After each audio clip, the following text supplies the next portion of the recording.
everybody, it's time for another VGM box right here.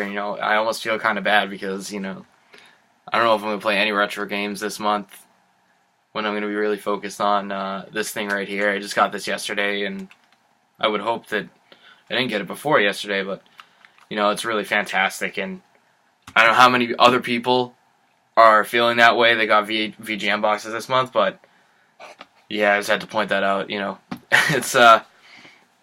It's a fantastic system. If you haven't held a Switch yet, find someone who has one and just hold it. Just touch it and just hold it, and it's just fantastic. It is a friend. It is a good friend system. But anyway, we gotta get on to the VGM box this month, which I'm sure is still going to be really exciting and everything, but I might not try out any of the games for a little while because I'll be preoccupied, it's tough.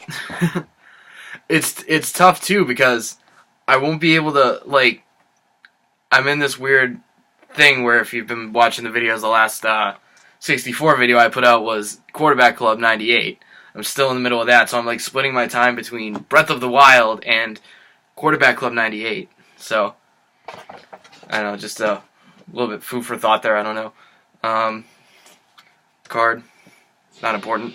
Oh my god, and I don't know if anybody has seen Shaq's newest commercial, but he's actually in commercials for the fucking General, of all things. The General is one of those, insurance things that it gives off the impression that it's wicked local, because it's so, low budget looking, the way that they draw the CGI thing. But this is wanna save money on car insurance, called the General. And for some reason, Shaq was in that commercial, so I guess it's not so low budget, and I guess it's not so local. He's on their website, too. Thought it was, yeah, he's on the website. For a Super Famicom game right now, this is really cool. I've seen this game before. It's a Space Invader style shoot 'em up called Cosmo Gang. It says Cosmo Gang the video. So it's Cosmo Gang the game. I don't know where these guys are necessarily from. It's comics or cartoons or something like that, but I have actually seen this before. It's really cool. I'm glad I have it now. Another game that's really cool is Alien Storm for the Genesis. This is actually a classic, but I don't think it gets quite as much love as Golden Axe, Streets of Rage, stuff like that. I feel like Sega forgot about it semi-quickly as they moved on with the Genesis, and it wasn't included in the 6-pack or anything, but it is on the Ultimate Genesis Collection. If you get a chance, definitely play this. It's kind of a mix of a beat-em-up and a shooter. It has different levels like that. And there is a 1-up in this box this month, so that's cool. Next one is Dirty Harry, which is one of those Mindscape games. They put out so many games based on movies. They put out Days of Thunder. They put out, the Total Recall and Terminator were not by Mindscape, but there's other ones that I'm thinking of. I know they're out there. But Dirty Harry, I've never played this really, so that's worth checking out. That's really cool. Another NES game in here.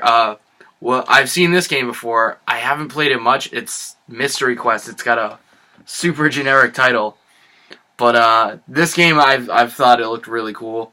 It's by Taxan, but it gives the feeling as though it's made by Hudson. It's almost suggesting that it's an Adventure Island game, but it's not. So that's cool. There's also in here something that I cannot use because I'm so awful at it, but it's a VGM yo-yo. So that's really cool. I'm terrible at using a yo-yo, but I'm glad that that's a thing. There's another. This is Astral Bout 2, and it doesn't necessarily look like it's a Japanese wrestling game. It might be some kind of boxing. It looks like a realistic combat sport game. That's what it looks like. So I'll have to find out exactly what that is. I know there's a lot of wrestling games based on New Japan and FMW and, of course, Fire Pro Wrestling. And last but not least is Wario's Woods. Of course, not the NES Wario's Woods, which was the last Nintendo branded game to come out on the original Nintendo, but the Super Nintendo version. And I've never really played either version, but I just know it's a puzzle game with Wario, and they have a surprising amount of puzzle games using not Mario, but somewhat important characters. There's 2 Yoshi puzzle games. He's also the star of Tetris Attack, and yeah, Dr. Mario, of course. So yeah, use Mario in that, but yeah, Wario's Woods going up as well. Of course, Kirby's Avalanche, the Puyo Puyo that came out on the Super Nintendo over here. So that's really cool. Good box this month, of course. To recap, there's Wario's Woods for the Super Nintendo, not the NES. Astro Bout 2 and Cosmo Gang for Super Famicom. Alien Storm for the Genesis. One of those games that doesn't have the title on the front. That's how you know it's an old school Genesis game. Mystery Quest, Dirty Harry, and of course, the General. And a yo-yo. So, thanks again. Video Games Monthly, another great box, as always. Go try the Switch. It's amazing. Play Breath of the Wild. But then go home and play retro games too. It's awesome. Thanks everybody. Have a good night.